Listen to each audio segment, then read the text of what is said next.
इधर क्या फ्लैट लेने को आया क्या नहीं?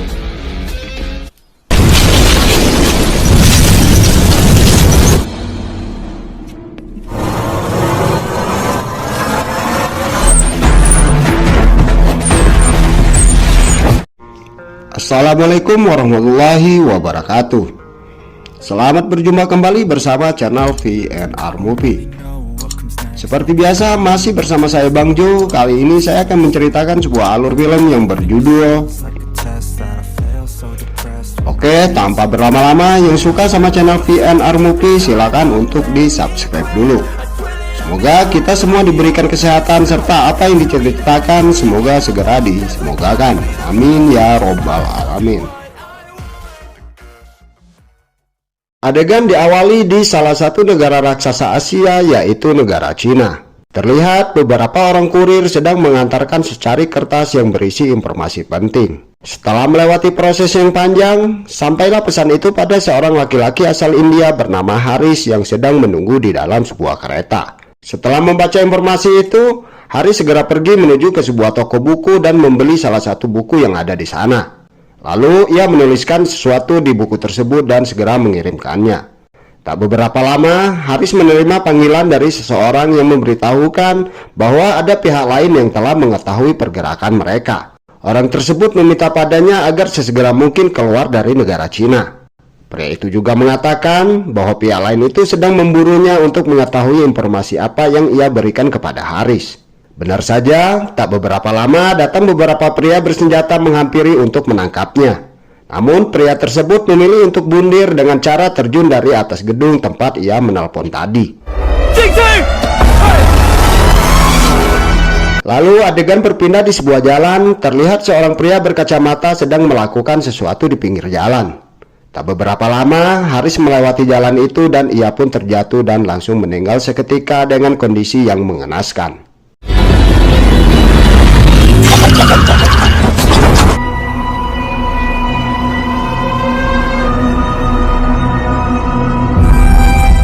Scene pun kembali berpindah di sebuah gedung di pusat kota New Delhi, yaitu kantor Badan Intelijen India yang bernama RAW. Di sini, para petinggi RAW sedang membahas apa yang sudah terjadi terhadap agen-agen mereka di negara Cina. Di mana agen mereka yang tersebar di negara Cina yang berjumlah 20 orang kini hanya tinggal 17 orang karena 3 diantaranya telah terbunuh. Seandainya ini dibiarkan, ada kemungkinan agen-agen lainnya juga pasti ditangkap dan akan dibunuh juga.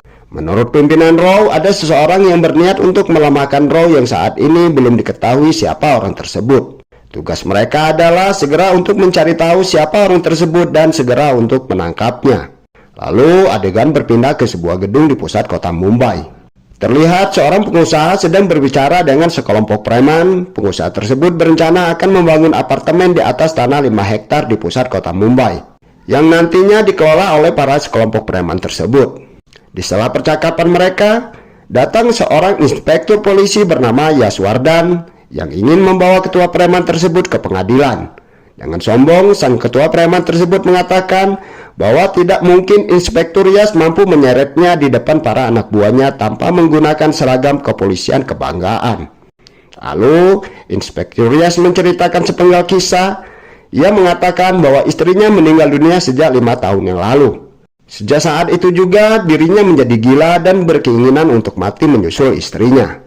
Tapi sampai saat ini belum ada yang mampu untuk membunuhnya. Ia berharap siapa tahu hari ini adalah hari keberuntungannya. Tapi dirinya tak akan tinggal diam. Ia akan meninggal dengan mengikut sertakan mereka semua.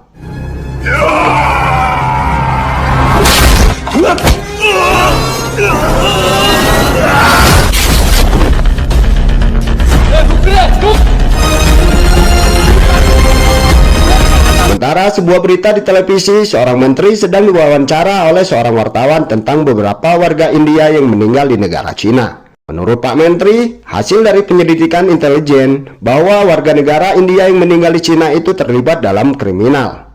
Bahkan, beberapa orang yang meninggal di Cina itu bukan lagi warga India. Sementara menurut surat kabar di Cina, beberapa orang yang meninggal di negara Cina adalah warga India. Sehingga membuat hubungan Cina dan India yang sudah terjalin baik menjadi sedikit tidak harmonis. Dan sekali lagi Pak Menteri menekankan bahwa negara tak ada hubungannya dengan kejadian tersebut.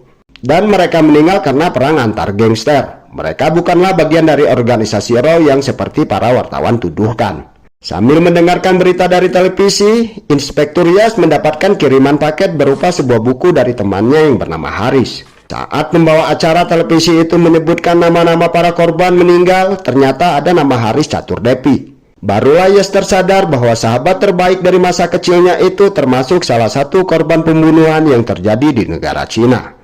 Singkat cerita, Yas pun mendatangi kantor RAW untuk membahas kematian teman baiknya bersama pimpinan RAW bernama Anjan Das. Menurut Yas, almarhum Haris mengirimkan sebuah buku yang mana di halaman depannya almarhum telah menuliskan sebuah petunjuk. Menurut hasil analisanya, almarhum menyatakan bahwa ada seseorang pengkhianat yang telah membocorkan nama-nama agen RAW kepada pihak Cina. Menurut petunjuk yang almarhum berikan padanya melalui buku itu, seorang pengkhianat itu adalah salah satu staf kedutaan India di Budapest, Hungaria. 6, 8 और 12 हरीश चांदा था। Akhirnya pimpinan RAW memutuskan untuk mengirim Yas bersama agen wanita terbaik mereka yang bernama Kamaljit Kaur yang dipanggil Keke. Pimpinan RAW menjelaskan bahwa selama 2 tahun terakhir agen Keke telah banyak membangun jaringan di Eropa Timur. Operasi ini akan dipimpin langsung oleh agen Keke dan mereka menyamar sebagai tim persiapan keamanan konferensi Indo-Hungarian. Konferensi ini akan dihadiri oleh Menteri HRD India yang bernama Brijesh Verma. Menurut pimpinan RAW, ini penyamaran yang sangat sempurna. Dalam misi nanti, mereka akan bekerja sama dengan duta besar yang bernama Naren Kaushik. Sang duta besar akan mempersiapkan segala kebutuhan mereka dalam misi penangkapan pengkhianat tersebut. Singkat cerita, Yas dan agen Keke pun segera terbang ke Budapest, Hungaria. Sesampainya di sana, mereka menuju yang agen Keke sebut sebagai rumah perlindungan. Menurut agen Keke, rumah perlindungan sangat aman untuk misi mereka, karena tempat tersebut berada di tempat terpencil dan tanpa seorang pun tahu keberadaan tempat tersebut. Sesampainya di rumah perlindungan, agen Keke menyampaikan bahwa sebentar lagi duta besar akan datang untuk membahas rencana selanjutnya. Lalu Yas bertanya dari mana agen Keke mendapatkan alamat tempat ini. Agen Keke mengatakan bahwa duta besar mengirimkan alamat tempat ini melalui emailnya. Mendengar itu, Yas pun segera menarik tangan agen Keke untuk segera keluar dari rumah tersebut.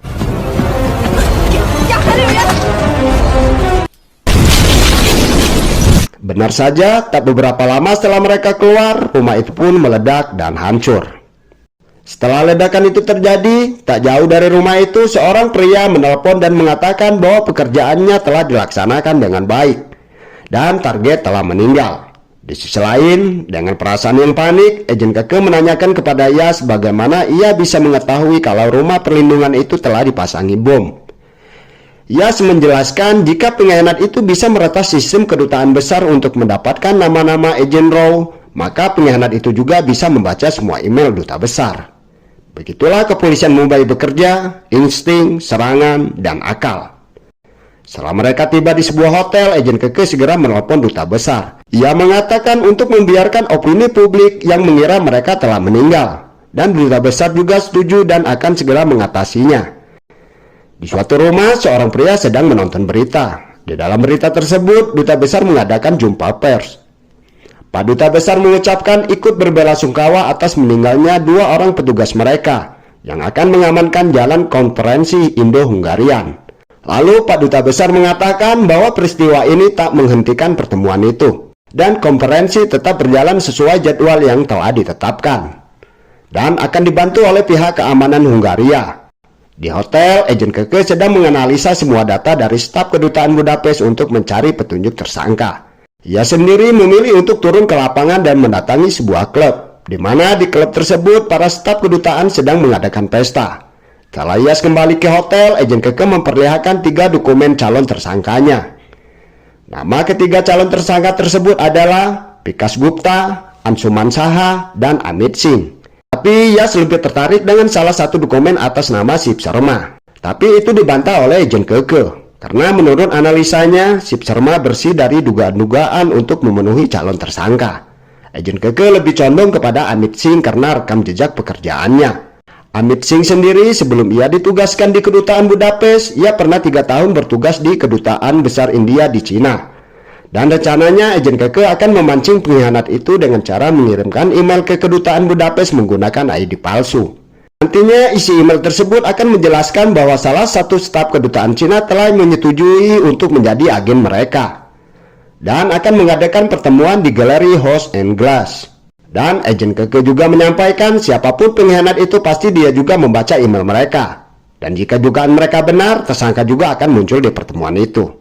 Setelah menyusun rencana, mereka segera berangkat menuju ke tempat pertemuan yang telah dijanjikan. Setelah mereka meninggalkan seorang staf dari kedutaan Cina di ruang galeri, agen Keke segera menyusul Yas ke ruang kontrol CCTV. Dan mereka memantau setiap sudut dari galeri House and Glass melalui monitor. Tak menunggu waktu lama, datanglah seorang yang berdiri tak jauh dari staf kedutaan Cina sambil mengambil foto.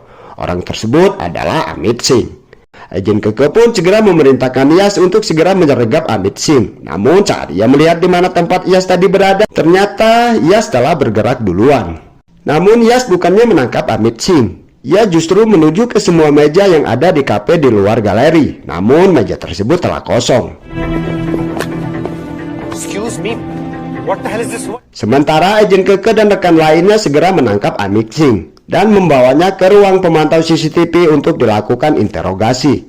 Baru saja mengajukan beberapa pertanyaan, Yas menelponnya dan memberitahu bahwa agen Keke telah salah tangkap dan menyuruhnya untuk mengecek ulang rekaman CCTV.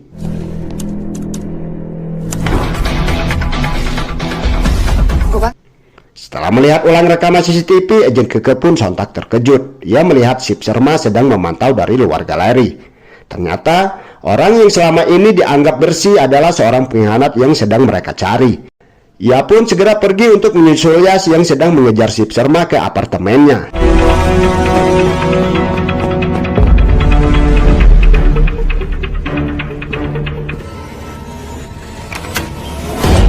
Sampainya di apartemen Sip, ia menelpon Yas untuk menanyakan keberadaannya. Yas menjelaskan bahwa ia sekarang berada di bagian belakang gedung apartemen untuk mengejar Sip, tapi ia kehilangan jejak. Namun agen Keke memberitahukan bahwa ia melihat seorang dalam apartemen Sip. Setelah mendengarkan itu, Yas pun segera kembali ke apartemen Sip.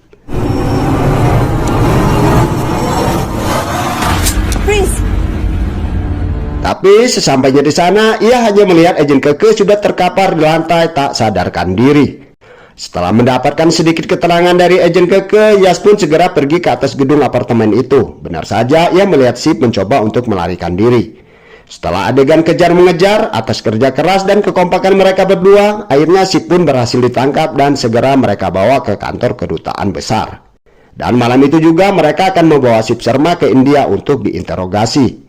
Di tengah perjalanan menuju bandara yang akan memakan waktu 1 jam itu, Sip mengatakan bahwa ini akan menjadi 1 jam yang panjang untuk mereka berdua. Tak lama kemudian, ancaman Sip itu terbukti. Beberapa anak buahnya telah mengejar dan menembaki mereka.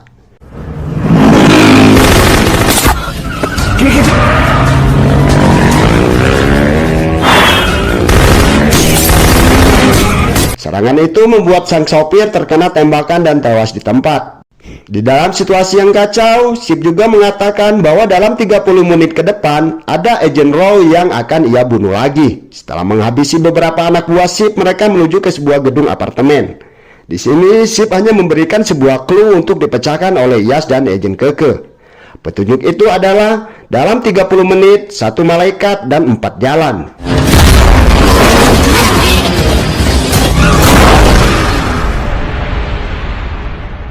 Setelah cukup memeras otak mereka berdua, di sisa waktu hanya tinggal 10 menit lagi, akhirnya agen Keke dapat memecahkan petunjuk itu dan segera menuju ke lokasi. Tapi sayangnya, sesampainya di sebuah stasiun bawah tanah, Yas terlambat untuk menyelamatkan agen Raw tersebut. Lalu, Yas segera menuju ke tempat agen Keke dan Sip menunggu. Dengan amarah yang telah menggunung, Yas hampir saja membunuh Sip, tapi beruntung agen Keke bisa mencegahnya. Mereka pun akhirnya kembali menuju bandara. Tapi kali ini mereka tak akan terkecoh lagi. Mereka akan menggunakan helikopter dari helipad gedung SWAT dan akan mendaratkan langsung di landasan bandara untuk menghindari kejaran anak buah Sip. Tapi sayang, sekali lagi rencana mereka bisa diketahui oleh anak buah Sip. Anak buah Sip tak henti-hentinya terus memburu mereka. Setelah lolos dari kejaran anak buah SIP, mereka segera menuju ke gedung markas SWAT.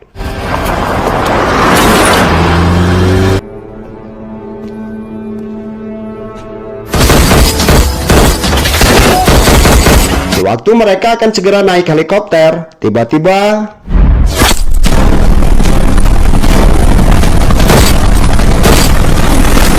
SIP pun akhirnya dinyatakan tewas. Setelah mayat SIP dibawa oleh ambulan, Yas merasa ada kejanggalan.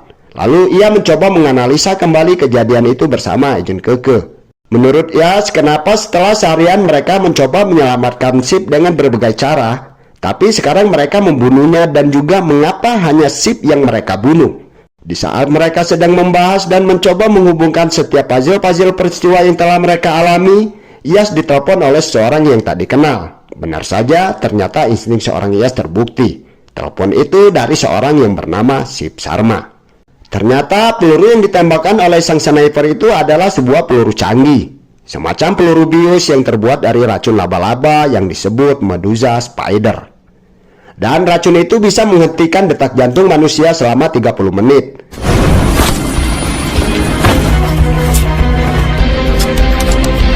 Sip menyuruh Yas untuk memeriksa jam tangan Agent Keke. Setelah Yas memeriksanya, ternyata di jam tangan itu ada sebuah alat pelacak.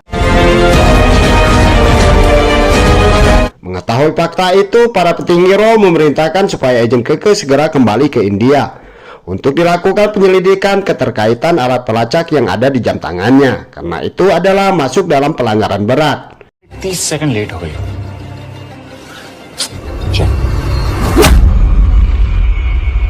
Dan ia akan segera mengirim pengganti Agent Keke. Tapi perintah itu ditolak oleh Yas.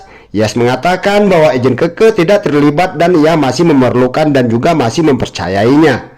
Baru saja mereka sampai di hotel tempat mereka menginap, Agent Keke mendapatkan telepon dari pimpinannya. Sang pimpinan memberi kabar bahwa dalam 1 jam lagi mereka akan mendapatkan lokasi keberadaan SIP, karena mereka telah berhasil menyuap salah satu agen Cina yang akan mengadakan pertemuan dengan SIP. Sang pimpinan memerintahkan agar mereka menunggu informasi selanjutnya dan bergerak sesuai rencana semula, yaitu membawa SIP ke India dalam keadaan hidup. Di tempat persembunyian SIP, ia kedatangan 2 orang dari pihak Cina yang menyewanya. Di pertemuan itu, pihak Cina menagih 1 nama lagi sebagaimana sesuai dengan perjanjian yang telah mereka sepakati, yaitu SIP akan memberikan 5 nama agen rahasia India. Lalu Sip pun menyebutkan sebuah nama, yaitu Li Zhouchen. Salah satu pihak Cina pun dengan tertawa mengatakan itu adalah namanya. Lalu Sip menjawab, kalau itu adalah namamu, maka kau adalah seorang agen. Tak lama kemudian anak buah Sip pun langsung menembak Li Zhouchen hingga menemui ajalnya. Ternyata Li Zhouchen adalah agen Cina yang berhasil pihak RAW suap yang seperti scene di atas. Li inilah yang akan memberikan informasi keberadaan SIP kepada Agent Keke dan Yas. Berarti musnah sudah harapan Yas dan Agent Keke untuk mendapatkan informasi keberadaan SIP. Di sisi lain, Yas mendatangi apartemen SIP untuk mencari petunjuk lebih jauh tentang kasus itu. Yas menemukan potongan-potongan kertas sisa dari tempat pembakaran. Dari potongan-potongan kecil itulah, Yas mendapat sebuah petunjuk kecil berupa kartu ucapan selamat ulang tahun April 2016. Lalu Yas menelpon anak buahnya yang ada di India untuk mencari informasi secara detail tentang SIP. Karena di sini Yas melihat ada kejanggalan di biodata yang pernah Yas baca dari dokumen yang diberikan oleh Agent Keke. Setelah itu Yas menelpon Agent Keke untuk menanyakan perkembangan terbaru dari kasus mereka. Agent Keke menyampaikan bahwa agen Cina yang mereka suap itu telah tewas. Tapi ia masih mempunyai 1 orang informan yang bisa mencari informasi tentang keberadaan SIP. Orang itu bernama Martinez. Tapi kendalanya, ia tidak bisa berkomunikasi dengan Martinez menggunakan telepon. Sebab selama ini komunikasi mereka hanya menggunakan pesan, jadi ia harus menemui secara langsung. Di malam harinya, mereka pun mendatangi sebuah bar di mana tempat itu Agent Keke dan Martinez telah berjanji untuk bertemu. Setelah mendapatkan informasi dari bartender, mereka segera menuju ke lantai atas di mana saat ini Martinez sedang mengadakan sebuah petukan. Meg kell találnunk valakit, a neve Shiv Sharma. Duplájába fog neked kerülni. Nem problema. Setelah mendapatkan tempat keberadaan SIP dari Martinez, mereka segera menuju ke suatu tempat yang berada di sebuah pulau bernama Holoko.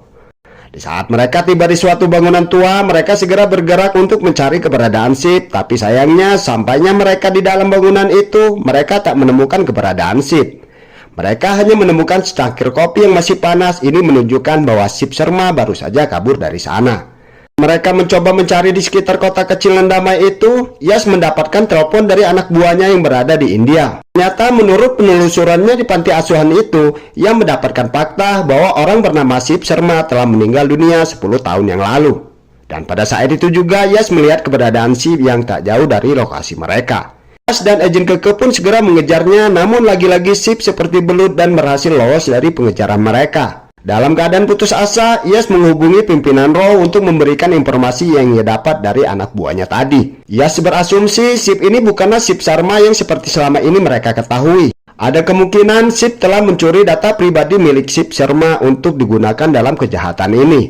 Yas memohon kepada pimpinan Raw untuk menggunakan segenap kemampuan dan semua kuasanya untuk menelusuri siapa sebenarnya identitas orang yang mereka sebut Sip ini. Setelah menerima informasi tersebut, pimpinan Raw menelpon salah satu bawahannya untuk membentuk tim dan segera melakukan penyelidikan. Di sisi lain, Sip kelihatan sedang menunggu seseorang di atas sebuah atap gedung. Tak lama muncullah seseorang yang menggunakan sepeda motor. Setelah orang itu mendatangi Sip dan membuka helmnya, ternyata dia adalah informannya agen Keke, yaitu Martinez. Menurut pembicaraan mereka, ternyata informasi yang Martinez berikan kepada agen Keke adalah skenario yang dirancang oleh Sip, supaya Yas dan agen Keke tetap mempercayai setiap informasi yang akan diberikan oleh Martinez. Karena Sip sedang merencanakan sesuatu yang lebih besar dalam beberapa hari ke depan. Lalu adegan berpindah di mana Yas sedang mendapatkan telepon dari pimpinan Raw. Ia menjelaskan bahwa informasi yang Yas berikan benar adanya. Ternyata nama Sip sebenarnya adalah Rudra Pratap Singh.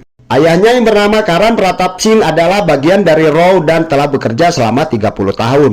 Tahun 2012 ia ditugaskan di negara Cina. Namun penyamarannya diketahui oleh Badan Intelijen Cina dan ia pun dieksekusi. Sedangkan tujuan Rudra Pratap mencuri identitas almarhum Sip Sharma adalah untuk menuntut balas atas kematian ayahnya terhadap organisasi Raw. Setelah memberitahukan informasi itu, ia segera menyudahi perbincangan dan berkata akan menelpon Yas setelah ia tiba di Berlin nanti. Setelah menutup telepon dari pimpinan Raw, Yas dan agen Keke mencoba menganalisa kembali kasus itu. Yas sendiri menduga Rudra bukan sedang membalas dendam kepada Raw. Menurutnya, ini tidak sesederhana itu. Sip menggunakan Raw untuk mengejar seseorang.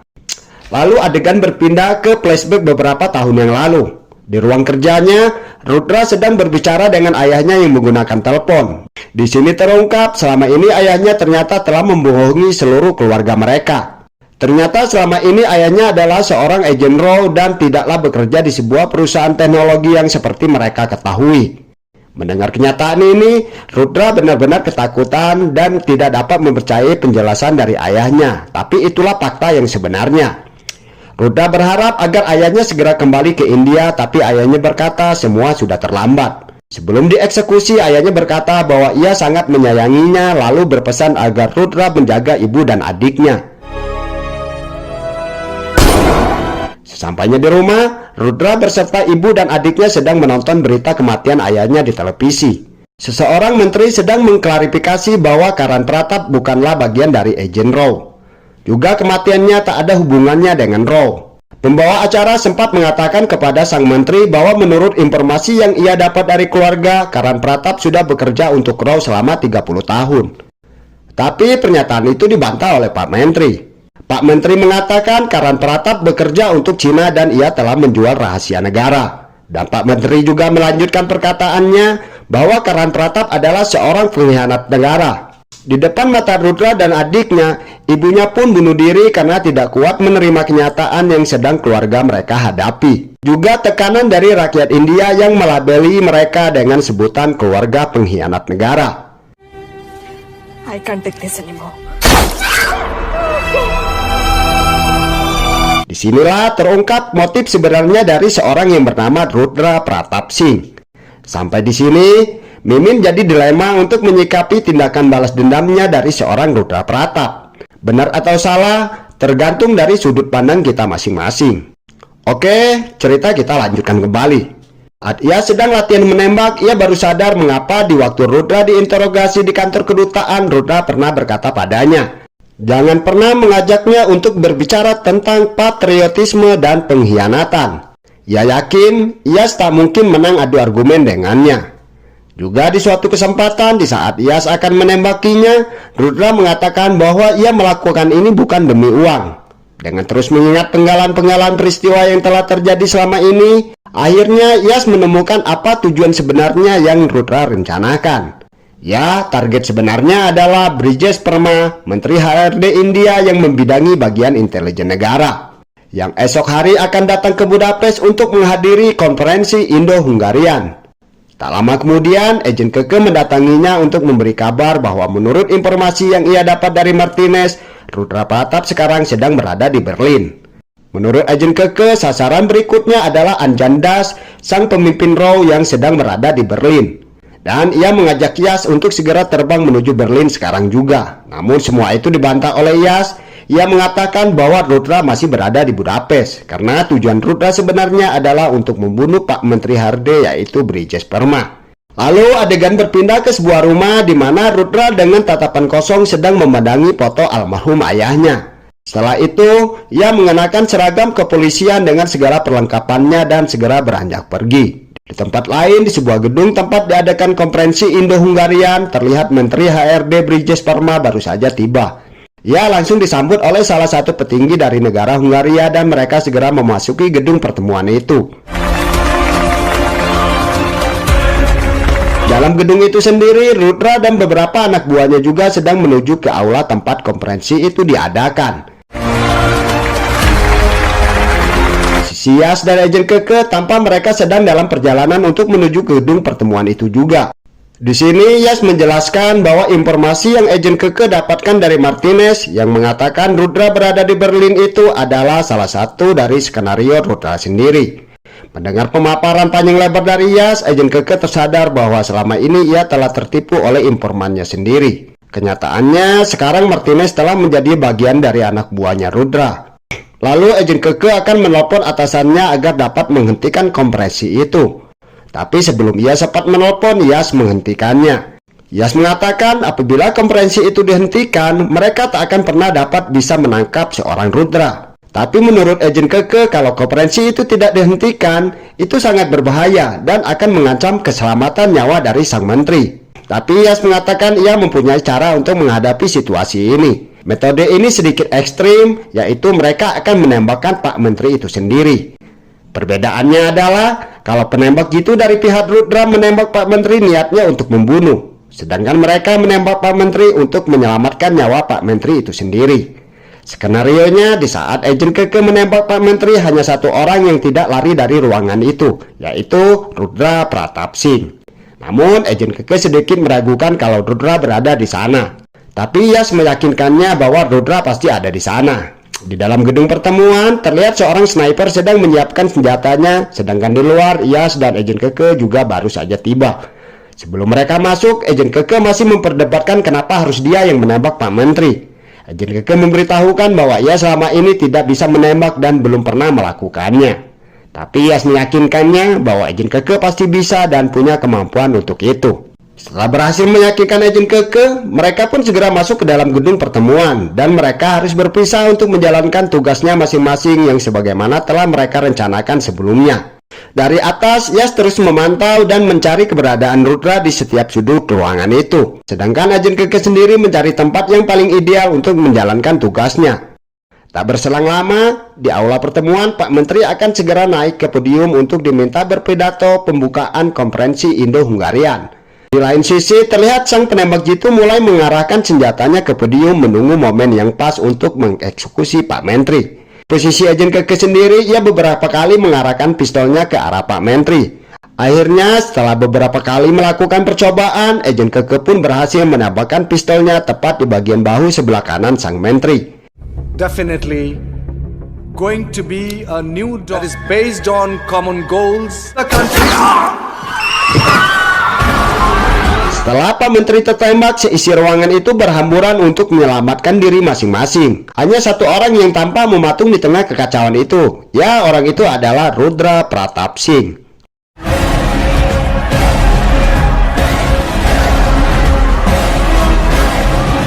Dengan cepat, Yas bisa mengetahui posisi Rudra segera berjalan menuju ke tempat Rudra berada. Sementara Pak Menteri sedang dibawa untuk diselamatkan oleh pengawalnya. Sang sniper berusaha untuk membidiknya. Tapi sial bagi sang sniper, di saat ia akan menarik pelatuk senjatanya, peluru dari pistol Agen Keke telah mendarat duluan di kepalanya.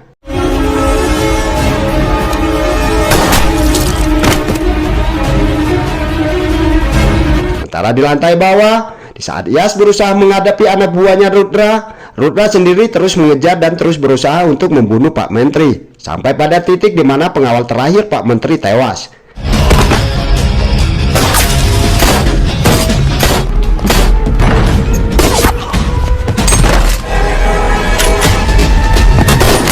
Agen Keke pun tiba tepat di saat kritis itu dan langsung mendodongkan senjatanya ke arah Rudra. Dalam ancaman pistol Agen Keke, Rudra terus berusaha untuk membunuh Pak Menteri, sembari memberitahukan bahwa ia adalah putra dari Agen Karan Pratap. Rudra mengatakan bahwa Pak Menteri lah yang telah membunuh orang tuanya. Namun Pak Menteri mengelak tuduhan itu. Ia mengatakan bahwa itu adalah standar Raw. Dengan penuh amarah, Rudra mengatakan bahwa ayahnya selama 30 tahun mendedikasikan hidupnya untuk Raw dan negaranya. Tapi imbalan yang diberikan oleh negara untuk ayahnya adalah cap sebagai pengkhianat negara. Itu adalah kematian yang memalukan.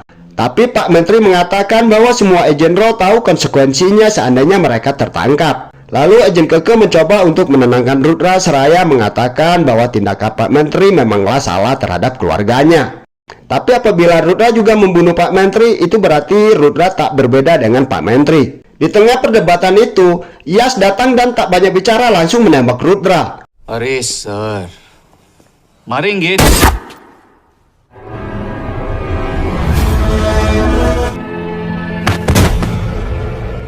Lalu ia mendekat kepada Pak Menteri sembari mengatakan bahwa ia membunuh Rudra bukan untuk menyelamatkan Pak Menteri, tapi itu untuk menyelamatkan 17 agen Raw yang tersisa. Sembari menodongkan pistolnya ke arah Pak Menteri, Yas mengatakan bahwa nyawa Pak Menteri masih dalam bahaya. Ia meminta Pak Menteri untuk membersihkan nama-nama agen Raw yang tewas dalam menjalankan tugas negara termasuk ibunya Rudra. Di akhir film, seorang pembawa acara televisi memberitahukan bahwa saat ini pemerintah telah mengambil langkah yang sangat penting. Para agen Raw yang telah meninggal dan selama ini dianggap sebagai pengkhianat negara, kini nama mereka telah dibersihkan oleh pemerintah. Dan pihak pemerintah juga memberikan uang ganti rugi kepada pihak keluarga yang telah ditinggalkan. Dan film pun selesai.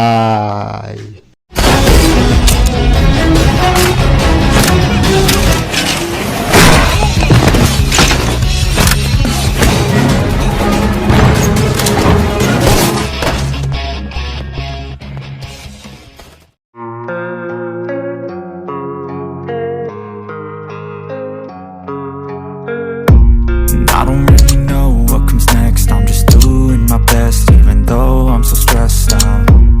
Everything just feels like a test that I fail, so depressed when I can't seem to get out. But something deep inside won't let me quit.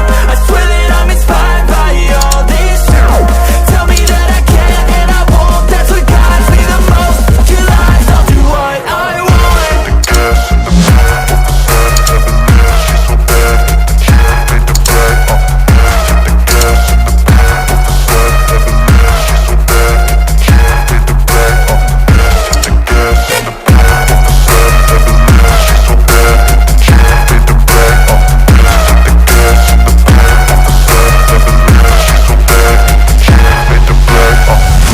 I'm inspired by thirst, I'm inspired by worth. I desire your worst, so you can just hide while I work. I ain't tired, you first. I'll write a second, third verse about the lies you go disperse. You never did shit, I know it hurts. But something deep inside won't let